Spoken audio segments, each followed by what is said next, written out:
সোমবার গোঘাট ২ নম্বর ব্লকের ১৪২ স্বনির্ভর গোষ্ঠী দলের বিভিন্ন দাবি দেওয়া ও এজিএম কমিটির বোর্ড চেঞ্জ করার বিষয়ে গোঘাট ২ নম্বর বিডিওকে ডেপুটেশন। জানা গেছে, ওই স্বনির্ভর গোষ্ঠীর মহিলারা দীর্ঘদিন যাবৎ স্বনির্ভর গোষ্ঠীর যাবতীয় কাজকর্ম তারা বঞ্চিত। তারা এও জানান, বারবার লিখিতভাবে জানিয়েও কোনো সুরাহা মেলেনি। তাই তারা শেষমেশ ন্যাশনাল মানবাধিকারের দিদি সঙ্গীতা চক্রবর্তীর দ্বারস্থ হন। ওই দিন মানবাধিকার দিদি সঙ্গীতা চক্রবর্তীকে নিয়ে বিডিও অফিসের গেটের সামনে কয়েকশো স্বনির্ভর গোষ্ঠীর মহিলারা বিক্ষোভ দেখায়। তারা জানান, তাদের ফোনে স্বনির্ভর গোষ্ঠীর যে সমস্ত দাবি দেওয়া নিয়ে বিডিওকে ডেপুটেশন দিচ্ছে, তা যদি তা না হয় তারা ভোট বয়কট করার আহ্বান জানায়। এ বিষয়ে বিডিওর কোনো প্রতিক্রিয়া পাওয়া যায়নি। অন্যদিকে ন্যাশনাল কোর কমিটির সদস্য সঙ্গীতা চক্রবর্তী তিনি জানান, 2020-তে আমরা গোঘাট 2 অভিযানের আয়োজন করেছি। তার কারণ, এখানে একটি সংঘ সমবায় 142টা গ্রুপের মধ্যে প্রায় 35টা গ্রুপের 350 জন মহিলা যারা আমাদের সংগঠনের আবেদন করেছিলেন। সেই দিনের পর দিন এই সঙ্গে সভানেত্রী এবং WD ও মিলে যে একটা দুর্নীতিপরায়ণ রাকেট চলছে, তা শুধুমাত্র গোঘাটের বুকেই নয়, সারা পশ্চিমবঙ্গ জুড়ে।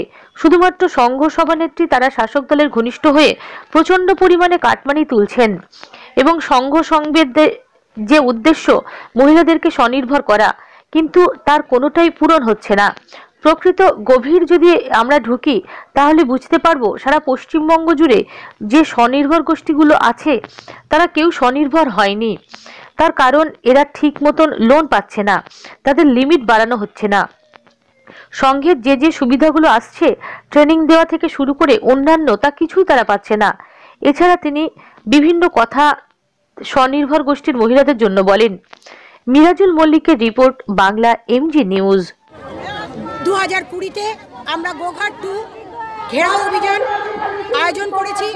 তার কারণ হচ্ছে, এখানে একটি সংঘ সমবায় 142টা গ্রুপের মধ্যে প্রায় 35টা গ্রুপ, 350 জন মহিলা যারা আমাদের সংগঠনে আবেদন করেছিলেন যে দিনের পর দিন এই সংঘ সভানেত্রী এবং WDO মিলে যে একটা দুর্নীতিপরায়ণ র্যাকেট চলছে, তা শুধুমাত্র গোঘাটের বুকে নয়, সারা পশ্চিমবঙ্গ জুড়ে শুধুমাত্র সংঘ সভানেত্রীরা তারা শাসক দলের ঘনিষ্ঠ হয়ে প্রচণ্ড পরিমাণে কাটমানি তুলছেন এবং সংঘ সমবায়ের যে উদ্দেশ্য মহিলাদেরকে স্বনির্ভর করা, তার কোনোটাই পূরণ হচ্ছে না।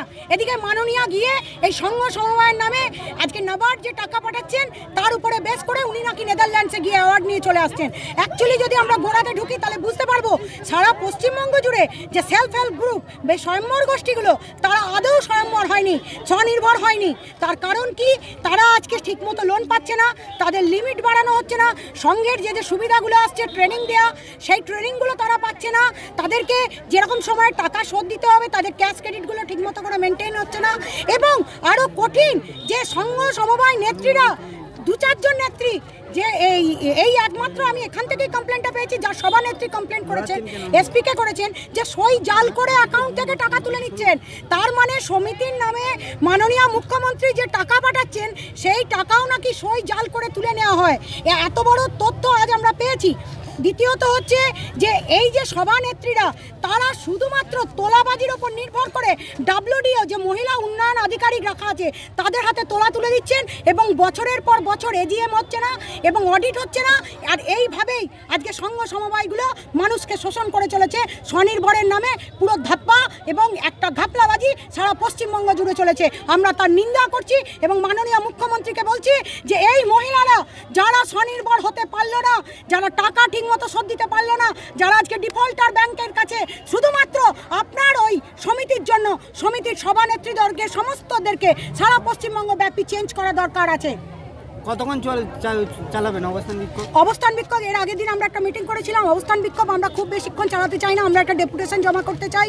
আমরা চাই না প্রশাসনিক কাজে আমরা কোনো হস্তক্ষেপ করতে চাই না, আমরা প্রশাসনের দৃষ্টি আকর্ষণ করতে চাই। কারণ মানবাধিকারের কাজ হচ্ছে শান্তপূর্ণ অবস্থান বিক্ষোভ করা, এটাই হচ্ছে মানবাধিকারের কাজ। আর দ্বিতীয়ত হচ্ছে, আমরা একটা ছোট্ট একটা স্লোগানের মারফত একটু পথসভা করে বিডিওর কাছে জমা করে আমরা ছেড়ে দেবো আমাদের আন্দোলন। তবে আজকের পদযাত্রার মূলত কারণ কি? খবর পেয়ে দ্রুত ঘটনাস্থলে পৌঁছায় গোঘাট থানার পুলিশ। আহত যাত্রীদের কামারপুকুর ব্লক প্রাথমিক স্বাস্থ্যকেন্দ্রে পাঠানো হয়। বাস দুটিকে আটক করেছে গোঘাট থানার পুলিশ।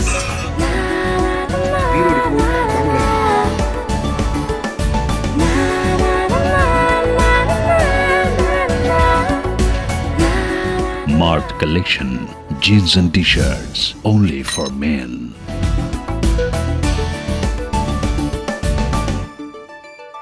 মোবাইল ইন্ডিয়া অনলাইনের থেকেও সস্তায় কম দামে মোবাইল পেতে আমাদের শোরুমে আসুন। পুরাতন ফোন এক্সচেঞ্জ করে নতুন ফোন কিনুন।